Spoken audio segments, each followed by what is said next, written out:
Good evening, everyone. Welcome back to Evermore YouTube channel. It's Chris back with the post-match reaction straight after another Newcastle United victory today at St James's Park against Burnley. We won 2-0 today. Wasn't as easy as I thought it was going to be honest with you, but we're going to get stuck into the game, talk a little bit about the highlights of the game, and obviously one particular unbelievable highlight, which we all know where that's coming from. So we'll get stuck into that in a minute. Just a little reminder before we do it, if you haven't already, please consider subscribing. We're over 5,300, try to do ourselves out of subs there. 5,300 subscribers, loads of room for you. Smash that button, like the video if you can. And if you fancy being a member, there is a membership option down there. It's less than £2 a month, so less than a pint of lager for loads of Newcastle United content. You get early access to videos like the rant videos and the previews and transfer rumor videos we do. And Mark's got some little membership goodies for you in there as well. We are live tonight as well, so jump in the comments as you always do. We've already got George in the house. Good to see you, George. Decent result that. Miggy is his man of the match. Absolutely. Yeah, you're right. A little bit disappointing about old J7, mate. 100%. I've got Les there as well. Absolutely, Les. I hope Joe is okay. But let's get stuck in then. So if you didn't see already, this is how we lined up. You can see there was obviously the big news before the game. Really disappointing news was the fact that Sven Botman could be out for a month. I mean, I've only just wiped the tears out of my eyes, to be honest with you, at that news. I mean, that is petrifying. All we need now is for PSG to say Mbappe's fit for next week, and that'll just top it all off, won't it? But Jamal Lascelles came in, and just like he did against City, to be fair, I thought he had a really good game. Dan Burn continued at left back. Obviously, the Geordies in midfield alongside Bruno, and then that front three of Almiron, Gordon, and Isak as well. Obviously, Pope and Trippier playing against their old sides. And Eddie Howe also managing against his old side. So there's a little bit of an ex-Burnley connection in there as well. I'll be lying if I said I knew much about the Burnley starting lineup. But to be honest with you, the first 10 minutes, I was really impressed with Burnley. I thought they contained us really well. And I think the winger was a Koleosho. He was blitzing Dan Burn for pace. And I was really worried about this. I think me and Mark were exchanging messages earlier on saying, oops, Dan Burn looks like he's in trouble. It was obviously something that Eddie squared up and sorted, because I think Gordon dropped in. Elliot Anderson dropped in as well, who had a fantastic game, I thought, overall. Just unlucky not to get a goal as well. So they kind of covered Dan Burn's lack of speed, which is something that Joe Willock and Joe Linton did very well last season. So that is a worry for me, especially when you come up against Champions League opposition midweek, that I think people will spot that as a weakness, to be brutally honest with you. So that is a little bit of a concern, I must admit. As much as I love Big Dan Burn, and I said I wouldn't complain about him being left back anymore, when I see wingers with pace doing them like that, it really does frighten me. We've got Mike in the comments there saying a win is a win. We seem to tailor our performances to our opposition. Yeah, it's not a bad comment, mate. Nick is saying, great to see a clean sheet, not very clinical in attack. Well, I mean, we'll get into that, Nick, to be honest with you. So, like I said, Burnley did make it difficult, I felt, for us. They dug in really well, and I was quite overconfident. Some might say cocky in the preview. I did have a Burnley fan actually saying, I think you're a little bit overconfident there. And to be fair, that Burnley fan, can't quite remember his name, but that Burnley fan was bang on. I thought Burnley looked really, really good. Me and Mark have just been talking before I've come on air here. And I think if they had a proper centre forward or a target man up front to just to the ball to stick to and allow those players to catch up, they could have been a real threat for us this week. I mean, they've got Luton next week, and that'll be a big test to see how well Burnley do. But obviously, as the game kind of went on, we sorted out this hole at the left back spot that Burnley were clearly attacking. That was clearly Vincent Kompany's strategy. We sorted that all out. We started to play a bit more in midfield.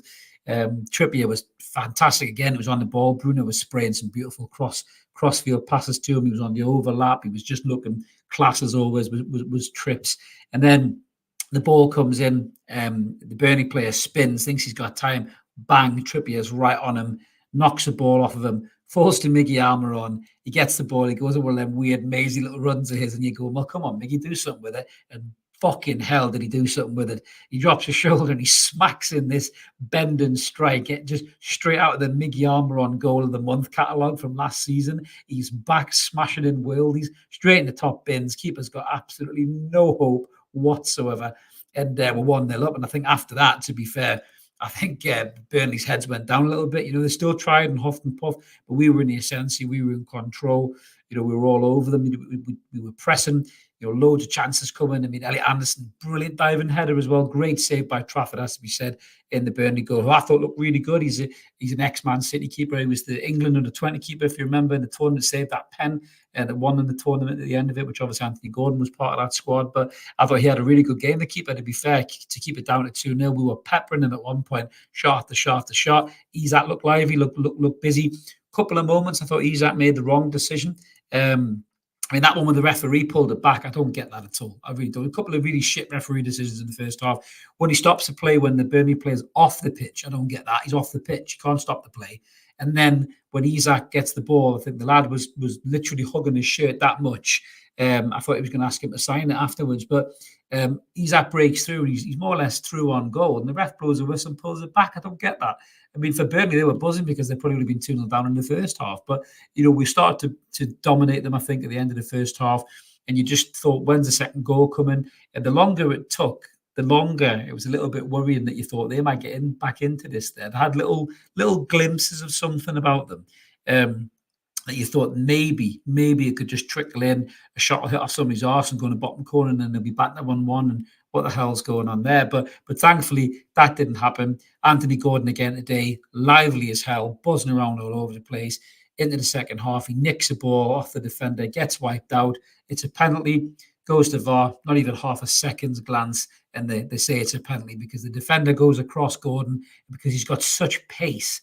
I mean, the amount of times he nicks the ball off people is incredible. He picks more pockets than the fucking cast of Oliver Twist. There's Anthony Gordon. He's absolutely incredible, man. Honestly, I've never seen a player just nick a ball off people as much as him in my life. He's light and quick. He just bursts on every loose pass. And he's right up people's arses. If he was a driver, he'd be the guy you call a knob in your rearview mirror because he's just up your arse all the time. But as a player, he's absolutely incredible. So I'm buzzing. He's part of our squad. He wins a penalty. Isak steps up. Isak had a little bit of an up and down game. You saw good bits of him. You saw shady bits of him. I still think he's carrying a bit of a nickel, but the penalty, man, was ice cold.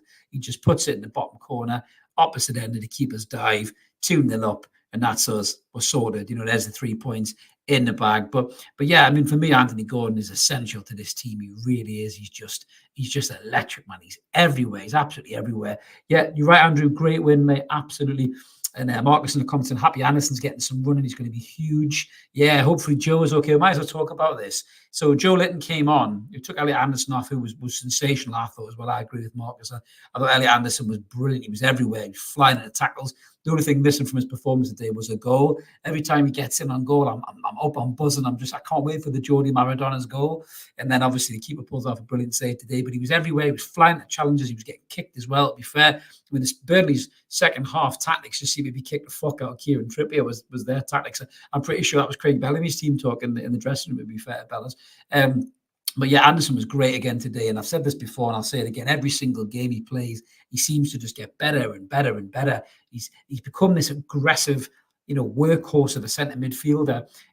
Little things he just needs to fine tune, I think. Just his control, his speed of moving the ball, and his decision making when he's through on goal. Sometimes he just panics a little bit. I mean, the header was a good header, and I think the keeper makes a really good save. But I think that goal is coming for Anderson very soon, Marcus, and I cannot wait for it to come because he's just going to take off, I think. And I think he'll get a good 5, 6, 7 goals. I really do. I think once he gets that first one, he'll be in there. Shez is in the house. Good to see you, Shez. George is saying Burn didn't have the best first half and the Cells looked off to begin with too. Yeah, I mean, the Cells hasn't played a lot of football, George. I think that is obviously evident. He looks a lot calmer, though, I must admit, for Jamal Lascelles. Previously, he's been rash. He's been silly. He's been doing daft things, but he's keeping it really simple at the back is Jamal Lascelles. And I actually think he looks a better player under Eddie Howe when he comes in and fills in like that. He looks calmer, which I'm all happy for, really. Les says, why did they take off their right wing? I don't know if it was maybe a muscle strain or something, Les, but to be fair, I mean, that other kid was nippy and all. He left Trippier in the dust, didn't he? Yeah, Marks and Adams saying 5th clean sheet on the spin, even without Botman. That is a hell of an achievement, but losing Botman is a massive blow. It really, really is. I totally agree, Mark. That is Burn's biggest weak point, is his lack of pace. And today it was evident on more than one occasion, man. It really was. And Mark saying, yet again, Gordon, our glorious bastard, has done it again. He's fucking brilliant, Mark. And George is saying, with finishers, they could have been 2-0 up in 5 minutes. They could have done, mate. I mean, I felt a bit for them. And I must admit, I've got to say one thing as well about Burnley, right? I mean, how fucking cool did Vincent Company look on the sideline, man? Honestly, I thought he was about to buy a company or something. He comes out, no pun intended, with a blazer and the cap on, man. He looks cool as ice. He looks like he could still play. I mean, if I was the Burnley board, I'd be saying, fancy just getting your boots out a little bit, Vincent, to shore us up at the back. Then everyone can just bomb on. You can just kind of sweep up there as well. What a cool bloke, man. Honestly, absolutely class, 100%. That's another thing about Gordon, actually. I nearly forgot about that, Les. Yeah, he picked up a yellow card stupidly. Elliot Anderson flew into a tackle. I thought it was a fair tackle, in all fairness. It was a proper, blood and guts tackle, but then you can't do that these days. The ref blows a whistle. The ref was a bit shady, I thought. He's quite a new Premier League ref, a little bit hesitant in some of his decision-making, bit card-happy at times. And Gordon kicks the ball away stupidly, gets a yellow card. Now he's suspended for West Ham. So that's a massive blow because he's so integral to what we do. And I think Eddie Howe will not be happy with him, in all fairness. I really do. Maybe Gordon tries it now. I don't know if anyone's seen that skit, that comedy skit. Is it Simon Brodkin, the comedian, about the personalised Rogers and Audis? Please watch that, because somebody in Audi got really upset with him as well on Twitter. But it's so funny. Watch that. Or X. I still can't say X. What on the box? Dave's in the comments, and Anson very good again. All squad do well. We're called upon. Nice run we're on. Only negative is the injuries building up. That's right. I mean, I was gutted for Joe Linton. So Joe Linton come on, obviously. He seemed to run for a pass, and it looked like a hamstring to me. Pulls up, and he's subbed off again. Tonali comes on to replace him. I mean, it's devastating for Big Joe, and I just hope it's just a tweak and not a pull or a tear, because he won't play against Paris Saint-Germain. And I think we could do with him against Paris Saint-Germain. His power, his pace, his intensity could really rattle Paris Saint-Germain. And I hope that he's okay, but I've got my doubts that he will be, in all fairness. However, if this talk about Joe Willock maybe being fit is true, I mean, it wasn't in the squad today.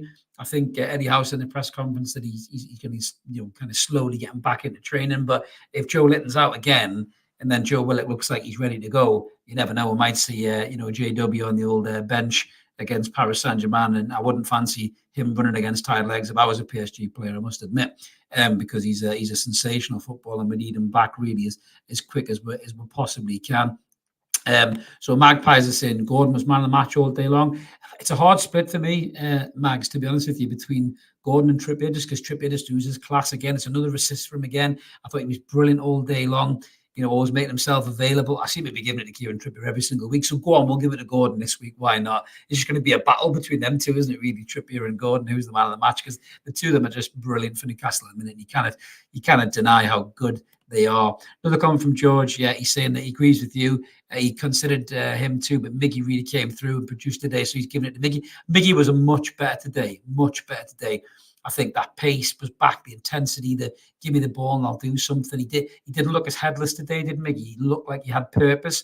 And I think it's brilliant that the Miggy Almiron worldies are back just in time for PSG coming to town. Honestly, I was playing FIFA the other day. I know it's not real, right? But I beat Paris Saint-Germain 2-1, and Miggy Almiron scored the first. So you never know. There's a premonition. Maybe that's going to happen midweek as well. Let's just revisit that on the post-match and see what happens, because Miggy on that form could be a threat for any team, because he's just got so much energy, pace, and he can pull the trigger from the edge of the box like that and put it in the back of the net. He is a threat going against any side, really. Good to see in the comments, King. Absolutely good result. Clean sheet as well. Superb. Yeah, I think Pope's looking a lot more calmer as well, which is good. We need Pope to be calm. He made a great save in the first half when they got through after a burn slip, which was really worrying as well. I just kept looking at that, and I shouldn't, thinking, if that's Mbappe, we're in trouble. If that's Mbappe, we're in trouble.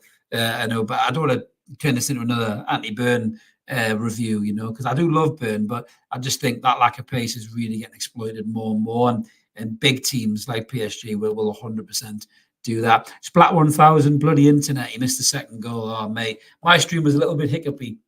I did find a good one with none other than Whitby Bay local boy Mickey Bridges commenting. So good to hear Mickey Bridges comment. He's a top lad, to be fair. I used to work in the bar where he met his wife, so he's a really nice lad, is Mickey Bridges. So superb to hear him talking as well, and a very balanced pundit as well, to be fair, which is great. Brian saying man of the match for him was Almiron. Yeah, I mean, Almiron was class as well. He really was, as we said there, Brian. He just the energy, the pace, and everything else was just absolutely fantastic, man. Aaron in the comments saying another solid win. Miggy's finish was fantastic. He's like apparently ice cold. Absolutely, Aaron. I could not agree more, mate. It's great to see the lads stepping up and having that confidence and playing that way. I mean, Burnley's Burnley, no disrespect to them.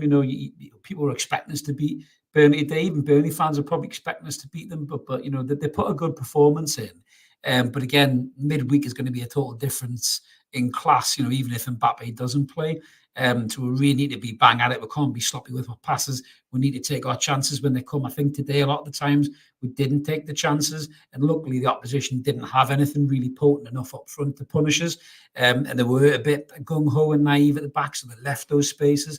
Paris Saint-Germain won't do that. So if we get our chances against Paris Saint-Germain, we've got to take them, or we could be living to regret that, fluffing chances. So we'll just need to wait and see what happens there. Another comment from George saying they took the right wing off because Burn let over whispered, I'm from Blythe, you'll never ever beat me.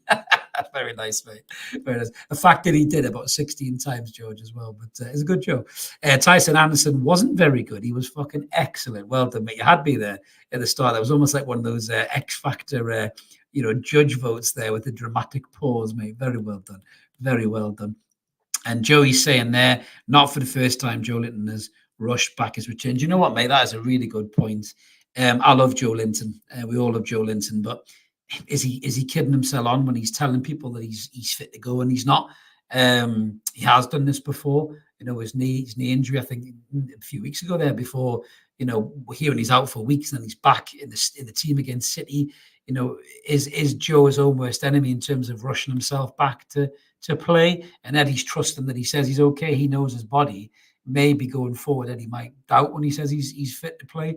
We could see Joe Linton maybe out for a good few weeks now if that injury is something a bit more serious, because he is going to do himself in. And me too, Marcus, I'd love to see Willock against PSG. I think Willock would love to play against PSG. They're the games that Joe Willock wants to play in his career. And do you know what? I think he's that good of a player. I think he could really cause them trouble. That's how good he is. And Monty's in the comments, yeah, get in there, roll on PSG, absolutely. Are we still in 8th, I think, in the league? I was looking at the league table before. I don't know if it had updated. I know Manchester United lost. Get in. I love it when Manchester United lose, because they're just bellends, aren't they, really, to be fair. So, it's nice to see that. But I think we're still in 8th, to be honest with you. So, yeah, Brian, you're right. Yeah, this is what happened when I predict a 4-0. Yeah, you're right, mate. You're right. Hey, I was half right, literally, because it was 2-0. So, but yeah, I'll maybe not be overzealous. I'm normally quite reserved in my match previews. I got a little bit excited, I think, off the back of that, just because this team is absolutely class, isn't it? Gordon's saying that he thinks Joe Linton will be fine, but he won't play against PSG. He might be on the bench, possibly, mate. He might be on the bench. And George agrees with me that, Miggy looked like he had purpose. Absolutely. It was pleasing too, right? It really, really was. Yeah, Marcus again is saying that Miggy definitely had a huge impact, especially if he hits screamers like that in the top corner. He's just absolutely class.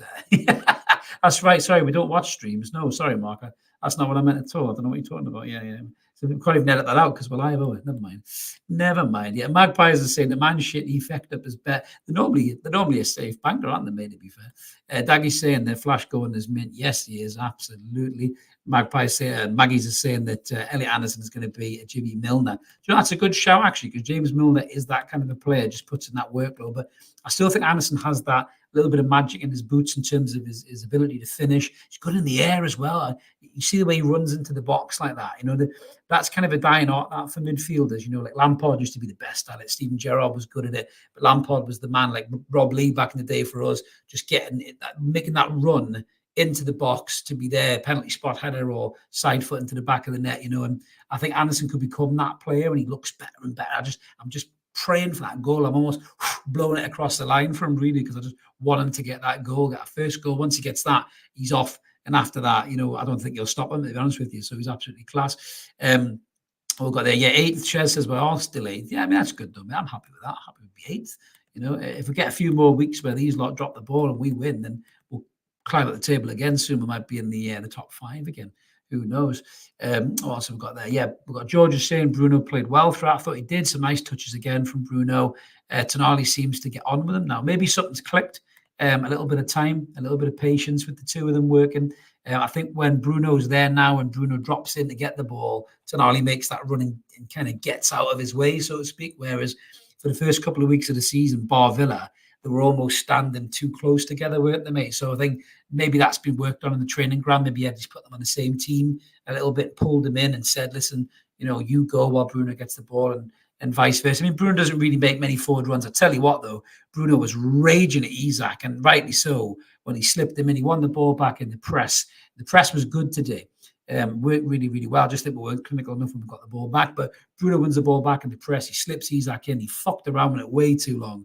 And Bruno was screaming for the cutback, and that would have been a goal for Bruno, I think, as well. And he'd have been buzzing with that as well. Bruno needs more goals because once he starts going to run again, he won't stop. Do you know what I mean? But yeah, I think it's one of those that Isak needs to maybe get his head up a little bit and pass it back. Yeah, Anderson should have buried it with his boot. Yeah, I mean the diving header was on. To be fair to him, though, mate, you can't really give him too much of a hard time there. He did have a bit of a fresh shot as well, didn't he? Which bless him, I felt a little bit sorry for that. Yeah, I think we've already answered this one. Going, yeah. Anthony Gordon does miss West Ham away, which is a bit of a bugger.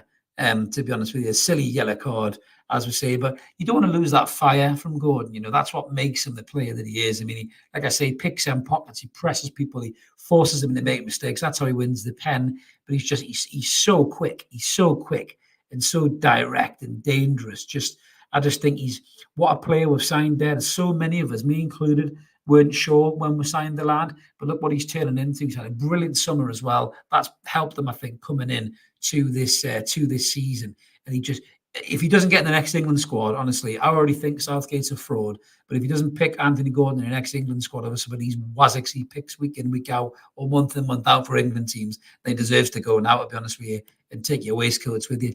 Gary's in the comments saying, look like they've found out what to do with Tonali. Let him play anywhere he wants. He was all over today and he looked happy as a pig and poop. He did lovely little touch when he first come on, that little flick over the head. And he's acted that little back heel, didn't he, for Longstaff? I was praying for that to go in the back end there, just for that bloody back heel alone, to be honest with you. So yeah, there was some nice little touches there, some bit of confidence brewing from the lads. But yeah, if Gordon doesn't get in that England team, I'll be absolutely raging, to be honest with you. I'm not even English, as you know, I'm north of the border, I was born, but I'll be furious if he doesn't get in that squad. Brian saying tough 2 matches coming up, especially with the injury rows, nail biting stuff. Yeah, you're not wrong there, mate. You're not wrong at all. And Ty saying second best goal difference in the league now. Wow, that shows you the strength of having a good defence. And obviously the 8-0 more than if Sheffield United has done us absolutely no harm whatsoever. When you beat a team by as many goals as that, it's like an extra point, isn't it, really, in terms of getting that goal difference. But going back to the defence, like I say, the disappointing things today, obviously the Joe Linton injury is disappointing. I hope it's not a bad one, but especially with Barnes being out now as well, you don't want more injuries piling up and Gordon suspension. All of a sudden you go from being massively heavy weighted in that area to being light in that area. But the other bad news was obviously Sven Botman. Let us know, guys, in the comments what you think about missing the Botman possibly for a month. I mean, the guys have come in and done well against City, likes of Dummett and Lascelles. But City's second string in the cup, and Burnley in the league is very different to Paris Saint-Germain or even West Ham, who have been sensational this season. I think Mikel Antonio looks back to his bullying best. And they've got some, Jared Bowen and stuff like that. They've got some real threats. Have West Ham. Did they win today, West Ham? I don't know if they did they? I'm just going to have a quick look at the results here. Let me know, guys. Shez will probably beat me in the comments there in terms of the win if West Ham win or won today. But where are we? Let's have a look here. Yeah, they won 2-0. They won 2-0 today against Sheffield United, man. You got 6 more goals in there. But yeah, West Ham are a decent side. And yeah, as you say, Ty, he's a massive miss. And we might see it midweek. I think you might be right, mate. I really do. I think that's where we're going to struggle. George is saying he'd have Dummett over Burnley. One thing about Dummett is he's nothing special to write about, is he, Dummett? But he's blood and guts, thunder kind of, centre half. He'll throw himself in front of anything. He has got a decent touch, and a decent left peg. He keeps it nice and simple, but he's got a bit more speed than Dan Burn, so maybe he could come in. I mean, I'd love to see Lewis Hall come in. I personally think the Target will come in. They might move Burn into the middle and have Target on the left-hand side. So the back four, Trippier, Shaw, Burn, and Matty Target. But again, if Mbappe does get to play, I would be worried about that pace at the back against Burn. Target's a little bit quicker, but still, it's a little bit of a concern, really. Marcus is saying at least we don't have to listen to Ten Hag post game. Yeah, what a knob he is, honestly. The worm with the goatee, I call him. He's an absolute tit. So he could be on borrowed time, mate. He could be an absolute borrowed time. As Brian quite beautifully says, the two-man club's beaten today. Kushti. I love it, mate. Absolutely love it. George is saying he's less error prone too. Dumb it that is. Yeah, Target, I have less faith. And it's a funny one with Target because he looked good against City. He was terrible pre-season, but he looks slimmer. He looked fitter. He looked sharper in the cup game there. So I think he's maybe been away working on that, and he's come back.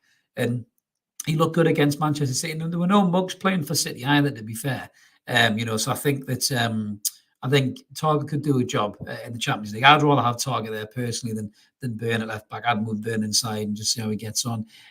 D Substange says, always thought Dummett was miles better at centre back than he ever was at left back. I don't disagree, man. I think he's had better games at centre back. Yes, thank you very much, Gary. Yeah, come on, everyone, press the like button, help the channel. It's a good one. Thank you, mate. Yeah, just smash that like. Big thumbs up, guys, if you can. It really helps with the old algorithms, as Mark would say. He looks at more of that shit than I do. I just sit on here and do this, really. But yeah, if you can give us a like, that'd be absolutely great if you can. If you haven't become a member, definitely worth considering. We'll be doing loads more member things soon. Mark's also working on little magics in the background, maybe even little merch in the future with discounts on and all sorts of stuff. So yeah, definitely worth being a member early doors. Jump on board if you can, and we'll get that. We'll get that all sorted for you. Loads of early access and goodies and everything else as well. But yeah, I mean, the Paris Saint-Germain game is so exciting for midweek. Even just saying it, we've got Paris Saint-Germain midweek. You have to pinch yourself almost at times to think that Newcastle are back in the Champions League, and we're going to be playing against a team like Paris Saint-Germain, which is mad. And part of me is quite sad in a way that Messi and Neymar are gone. And the other part of me isn't, because the thought of having to defend against Neymar, Messi, and Mbappe is quite frightening. But that's the reason you're in the Champions League, isn't it? To see those guys play against you and just see how your lads go. Rodrigo Aguero saying, "Do you think Newcastle will be champion one day, mate? One day." I mean, I think that the big thing about our owners, and they said it on the documentary if you watched it, is they want to be the world number one. They want to be number one in the world, and they're not going to piss around and renege on that. They want to be number one in the world. I mean, the first proper season that we had excelled all beliefs. For us to get to the Champions League, way quicker than they ever anticipated. It's probably started that kind of thirst, that hunger for success to grow even more. Obviously, there is an offside of that, is that all these people keep throwing these big name managers in to replace Eddie Howe with. But for me, they love Eddie Howe. He's got too much credit in the bank, and I think the more he keeps winning, the better he gets out of those players, the more chance Eddie Howe will be the man to win something at Newcastle United. Maybe the Carabao Cup this season, if we put Manchester United out and Man City out, we've got to be favourites, really. I'm sure the tie after that will probably get Liverpool or Arsenal, really. But hey, that's just the way the cricket comes. Yeah, Les, you have got a mug. Absolutely, yes. You have got an Evermore mug. We didn't quite kick them off in terms of merch, but that could happen, and members may get discounts, as you rightly say. George is saying loads of things in Newcastle are champion, but the champions give us time. Yeah, it's a fair show. It's a fair show. That's not a bad comment as well, Ken. If Mbappe starts, we can start with Livramento. Job done. Why not, mate? Livramento can play centre half as well, to be fair. So you never know. You never know. Oh, God, yeah, don't say that, Brian. God, imagine that Turkish teeth bastard. He'll be unbearable if they go top. I hope Spurs win. I like Ange, to be fair. Ange is great. You could dunk a digest. You're Evermore team now, Les. Absolutely. Gary's in the comments as well, saying happy that we look like a top class sign again today. Yeah, absolutely. We do. That's great, Les. We will dunk you Evermore. Mark will get an entry up for that when we're doing the old mugs, and that'll just be one of the little intro videos as well. But yeah, I hope Liverpool get done off Spurs, because I quite like Ange as a Postula Koglu, trying to get his name right there. He just seems like a really great guy. I saw his press conference when he was talking about he supports Liverpool, and he said that's the only team that were around to support back then. And I liked Happy Days, but I don't have posters of Fonzie on the wall anymore. He just seems like a really good guy, to be fair. So I'm glad that he's doing well. Spurs fans can be a bit knobbish. And there was a bit of banter with one of them on our Twitter earlier on, and it was the most Spursy shitty comment ever, really, which was just quite funny. So I just laugh at all that salt, because we're just rattling the fan bases, which makes me giggle, to be fair. But yes, what a great win. We'll keep on rolling. That's 3 wins on the spin there. We're unbeaten in 5. bring on Paris Saint-Germain, I say, midweek. We'll be back for, obviously, the match preview for Paris Saint-Germain. Mark and I are going to be back with what's going on Monday night as well. So loads of stuff to talk about there. Make sure you tune in for that, guys, live at 10 p.m. You're always welcome in the comments. As we said, like the video if you can. Click subscribe if you haven't. Consider being a member. If you fancy it, why not? Give it a go. That's me done. Have a crack Saturday evening, guys, whatever you're doing. Another 3 points for Eddie Howe's Champions League mags. Have a belter. We'll see you later, everyone. Cheers. Bye-bye.